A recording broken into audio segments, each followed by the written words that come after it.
Hello, everybody, and welcome to the Deadhead Cannabis Show. Jim Marty here from Longmont, Colorado.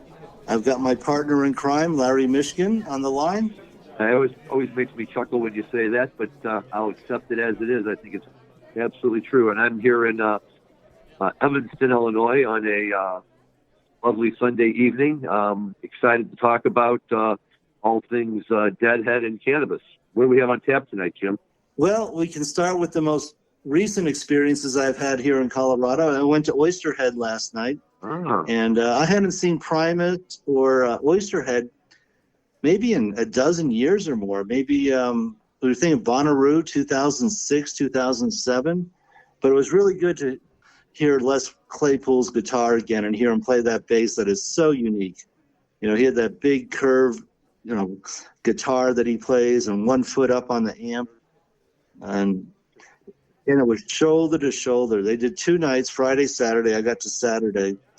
And they played Mr. Oysterhead. That was one of my recollections. That was very good. And late in the second set, we got a first tube. So Trey got to stand out a little bit. But I have to say, Oysterhead is really Les Claypool's deal. It was almost like Trey was playing second fiddle. Yep. But I was telling the young people around me, I was there with my son Jack and some of his college friends, and I said, oh, this is a powerhouse, 3-person band with Stuart Copeland on drums. I said, much like Cream back in the 60s and early 70s. And no sooner did I say that than they finished the first set with White Room. The Cream song, White Room. Yeah. Sure, of course. That's wonderful. And they killed it. They just killed it. Oh, very nice. But yeah, so we had a wonderful evening and we got invited to the after party.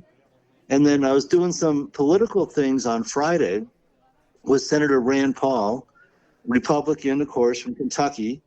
And he was out here doing some fundraising and talking about what's going on in Colorado and nationally. And he's been a great friend of cannabis. He's very libertarian. I don't care if you're Democrat or Republican. We all have to embrace our libertarian friends because, cannabis is a libertarian issue. Do what you want, right? And anyway, he thinks that the stars are aligning, that we might get the Safe Banking Act out of the Senate this year. The House passed it, I think, back in September, right, Larry? That is correct. They did, and they sent it up. And I remember when it hit the Senate. There was some question back and forth where it was going to go. And I know that you and I have touched on this a little bit, Jim. Blow his first name. Is it Mike Crapo from Indiana, the guy who's the head of the banking committee, who when it first came up indicated that since it had received such strong bipartisan support in the House, that he was sure that the banking committee would hear it. Needless to say, the Senate got tied up with some other matters. Those other matters are over, and hopefully as they get back to regular business now, this will be a topic that will come up and that they will address.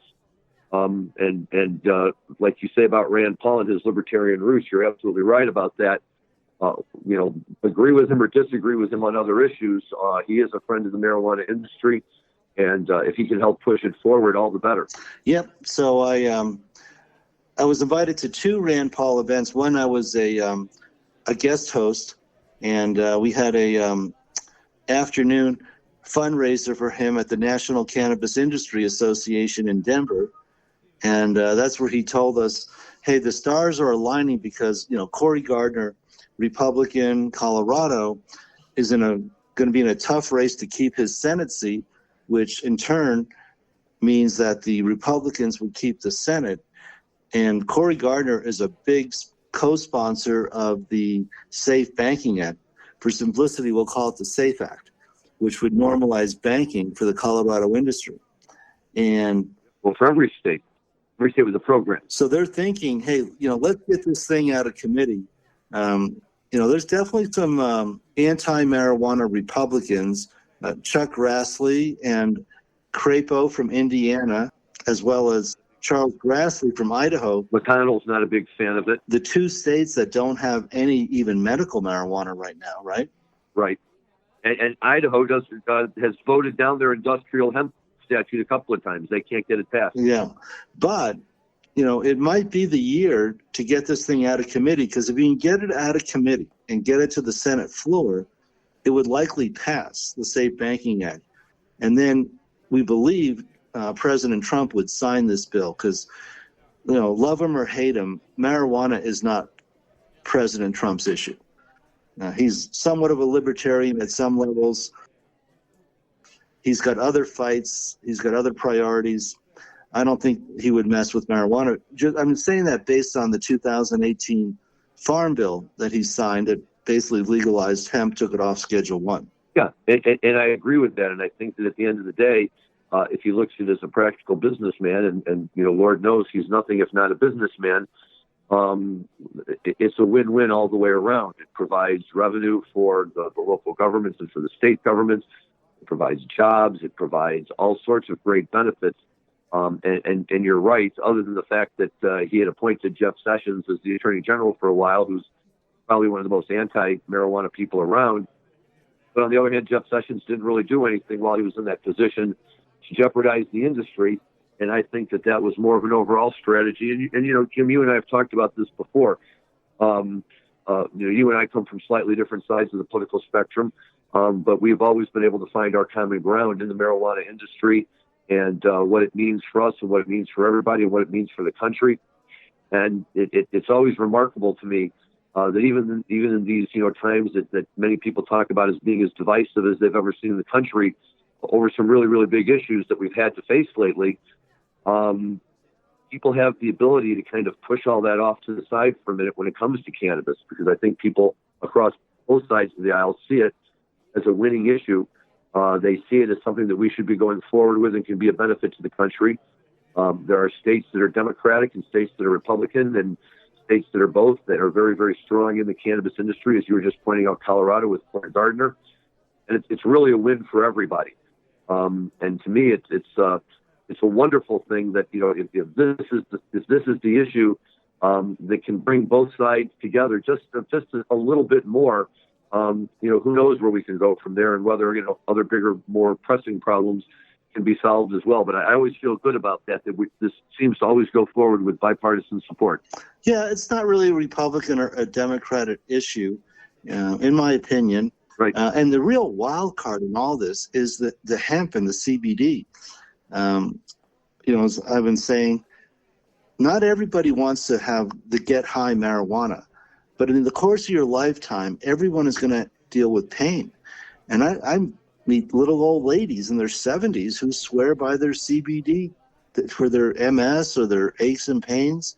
And so I think we reached the tipping point in the last year or so with hemp and CBD, because it's basically the same plant. The only difference is the level of THC. I'm working with extractors here in Colorado, and they go for something called THC-free hemp oil that they can ship all over the world because it doesn't have any THC in it. It looks like a big jar of honey. Well, you're absolutely right about that, Jim. And at the Hoban Law Group, we've been preaching that for a long, long time as well.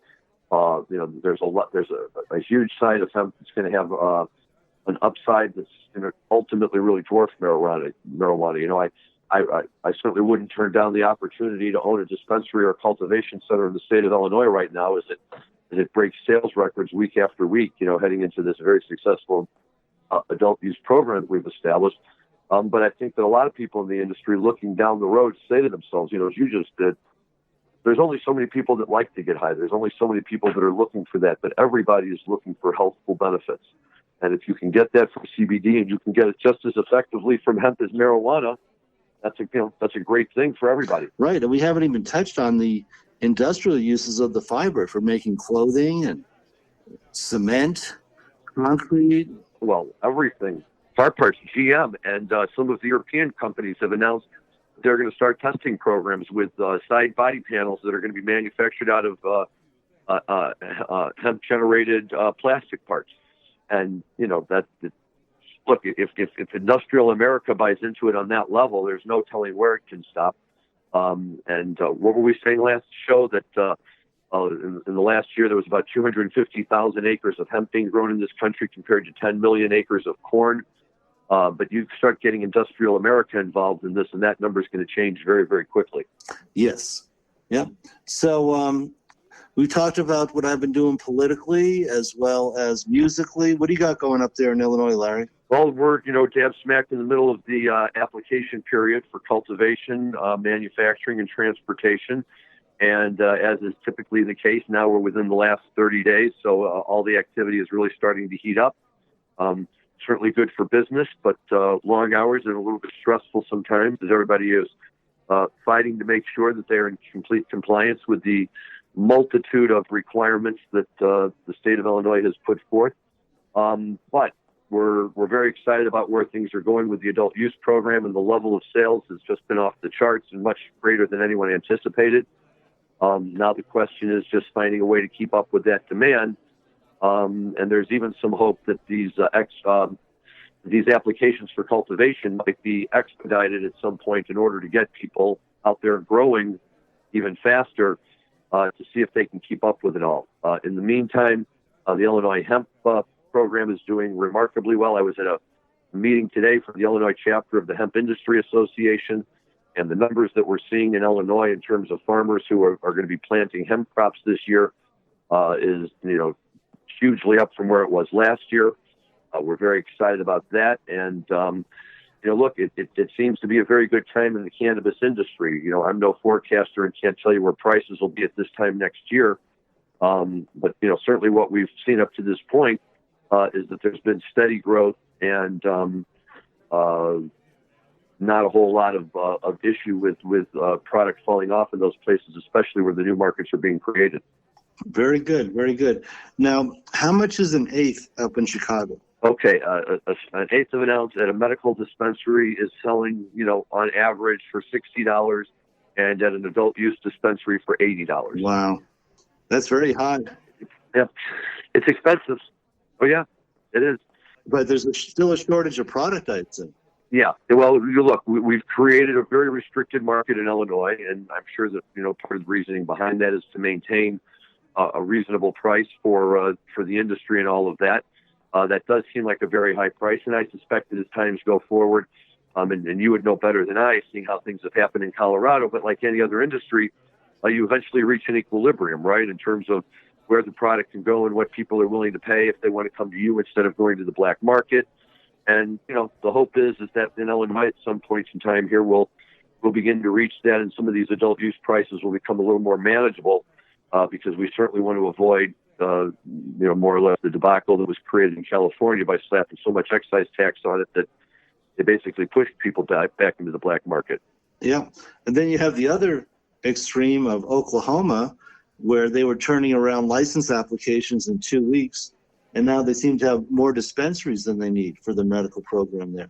Right. And they show no signs of slowing down in terms of licenses that they're issuing, which is really amazing that, so many people, I guess the idea, the allure of having a marijuana license sometimes clouds people's business senses, because what I try to explain to people is, look, there's states you can go to and you can just get a license. You don't have to go through this process like you do in Illinois. But in those states, you better look around really carefully and make sure that there's a market that's big enough to, be able to successfully support one more cultivation center or one more dispensary. And a lot of these states, Oregon being a great example as well, you can go and open if you want, but the prices have become so depressed due to the huge supply that they have. It no longer becomes, the big profit center that everybody hopes it will be when they dive into the industry. Yes. As I've said many times on this podcast, there's a very narrow path to profitability in the marijuana industry. And that would also be true of hemp and extracted products with CBD and CBG. You can make a lot of money, but in my experience, it's the exception. The people who make a lot of money. Other people seem to make a lot of mistakes. Case in point, we were just talking about Oklahoma. Very difficult to make money in Oklahoma when there's more retail outlets than the medical patient list of patients would support. Right. Yep. That is a problem. I agree. So, look, we'll see. We're very excited here. It's a fun time for everyone in Illinois. Kind of feel like we're finally breaking into the big time in the marijuana industry after kind of suffering along for a while with our medical program. So we'll see where it goes, but it does appear to be moving in the right direction. We'll get these applications filed, and we'll get some more dispensaries and cultivation centers running out there. I want to take a quick break to thank you for listening to today's show and to invite you to listen to all the other great MJBulls Cannabis podcasts, like Raising Cannabis Capital, the show which features cannabis entrepreneurs that are raising money to expand their organization. Tune in each week on Thursdays and Sundays to hear founders of awesome cannabis companies talking about their business and their fundraising plans. Who knows? Maybe you'll discover the future Amazon or Apple of cannabis on the Raising Cannabis Capital podcast. Okay. Well, we have a little bit more time left. The summer tours are looking very good and promising for Dead and Company and Fish. A lot of opportunities for people to see them all over the country. What are your plans, Larry? Well, the one thing that's disappointing for me, while we have Dead and Company again coming to Wrigley Field in July, and I have to tell you, even though I'm a Cardinals fan, and it's always hard to go into Wrigley Field, when the Dead are there, it's a great place, and it's about as much fun as you can have in this baseball stadium, dab smack in the middle of the north side of Chicago. And it's just fun from start to finish, and we really, really enjoy it when it's there. But Fish is not coming to the Chicago area this year, and I was really surprised to see that. And, they've kind of alternated on years, either playing all the way downtown on the lakefront at this big outdoor venue they have there, or up in Wisconsin at Alpine Valley.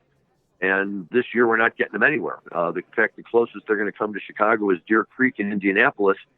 So a whole group of us are already making our plans to travel down there for a day. And I haven't been to Deer Creek since back when the Dead were, that was part of their regular tour.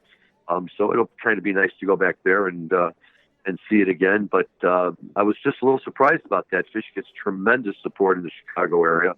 And, we're hoping that it's just a precursor for a big stop on the fall tour when maybe they'll come through for a few nights and trying to pay us back then. Right. Yeah, we got a lot of people lining up to head to the Gorge in Washington for the shows there, and then down to Lake Tahoe. Oh, wow. And then Fish will do, I think the end of the tour is one show at the LA Forum. Wow. That would be a lot of fun too. Look, there's just, in your part of the world out there, there's so many wonderful places to see shows, and beautiful natural venues where you can go and see them. And here it's typically some big shed pavilion out in the middle of a cornfield somewhere, which is fine, and I'm happy to see them anywhere. But if you go into Red Rocks or some of those other locations like the Gorge that you're mentioning, that just adds to the experience and makes it that much more fun, I think. So that'll be a lot of fun for you guys. But what I really like, Jim, is that, while all this kind of downtime, if you will, is going on, none of these guys are sitting still. You just saw Oysterhead, so Trey's out there, cranking around at full speed. Phil's 80th birthday is coming up, and he's got a bunch of shows that are planned, including a big show at Lock-In this summer, which is going to be in June instead of August out in Virginia.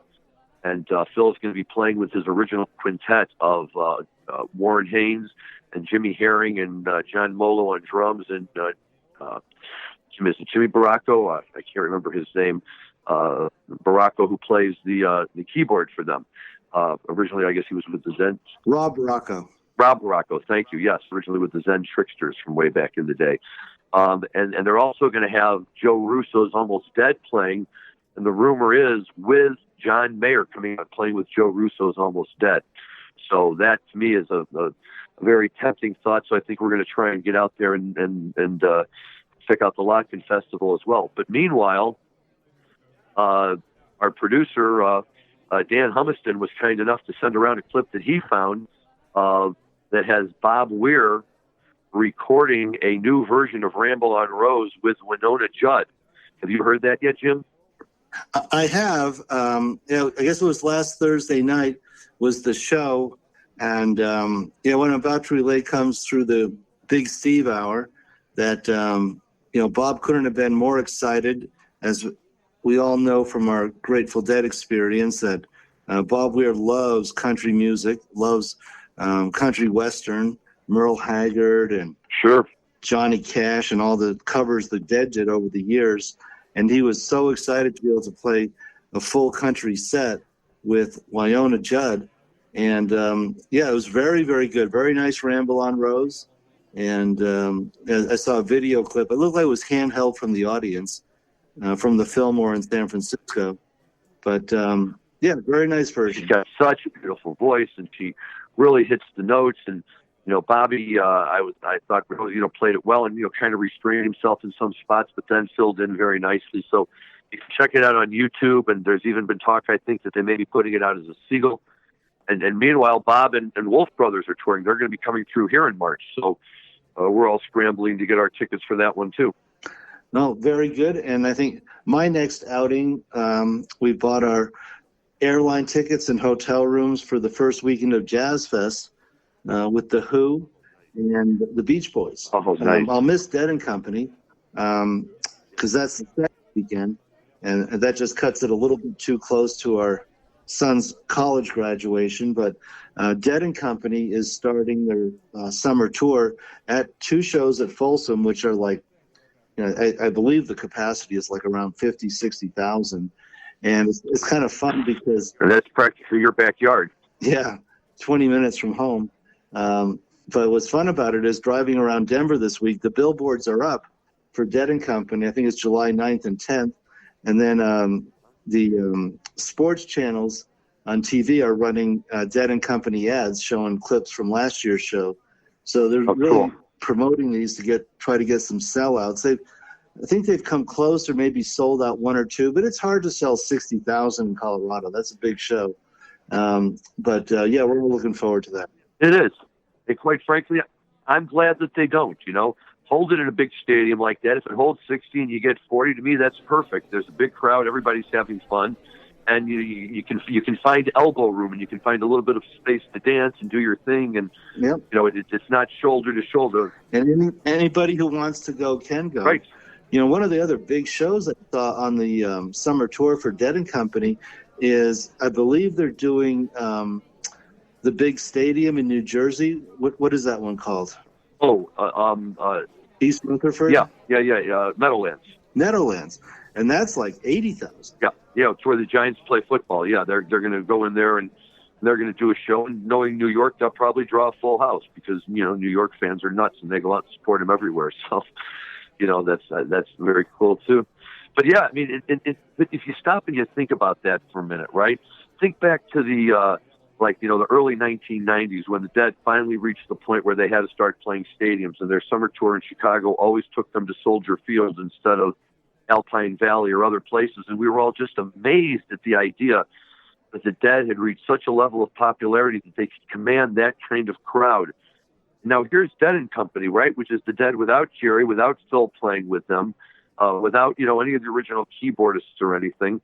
And the demand for Grateful Dead music is so great that these guys are, going to be selling out or come close to selling out these huge football stadiums. It's amazing to think the level at which this music remains, on everybody's list of summer shows that they want to see. Right. Well, along that line and being out, it really felt good being out last night and getting with all our folks and all our peeps who love Fish and the Grateful Dead and Oysterhead. But I was telling some young people some stories of my heyday, and the Grateful Dead and Fish both outgrew Red Rocks here in Colorado because Red Rocks holds 9,500.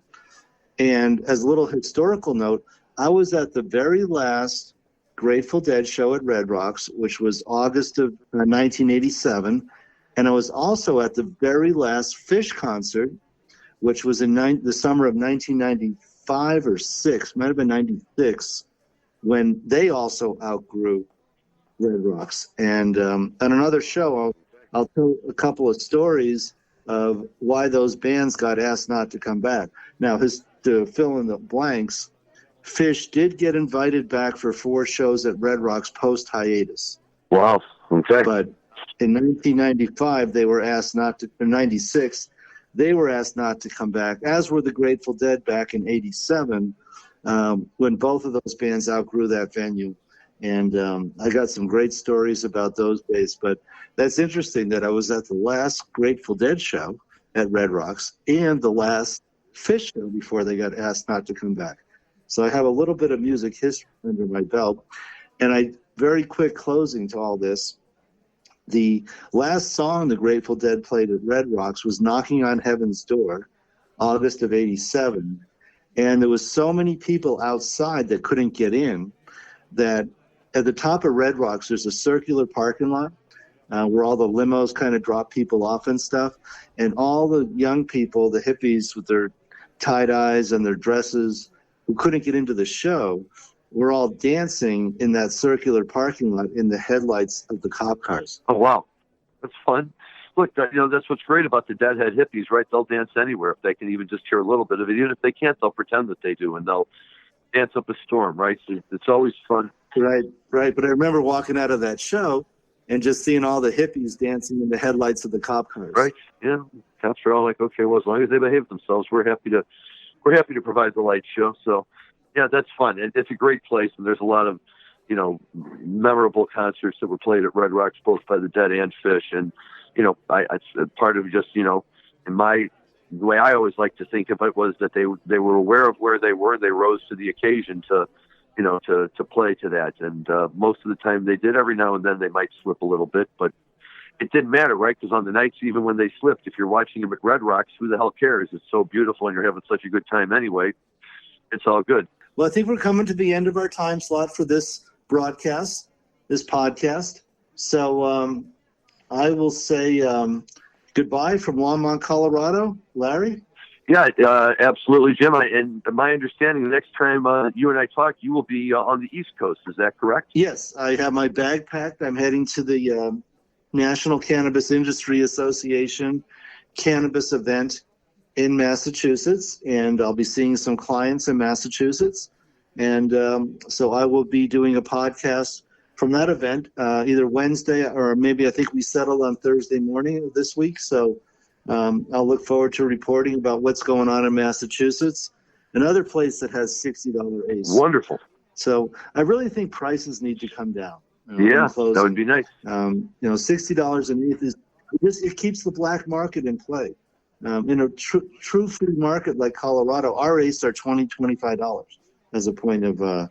But we'll pick up on that from Massachusetts. I'll give you a report on prices in Massachusetts when we meet again this coming week. Wonderful. We'll look forward to it. Thank you so much, and have safe travels. Okay. Over and out from the Deadhead Cannabis Show. Talk to everyone next week. Thanks. Bye-bye.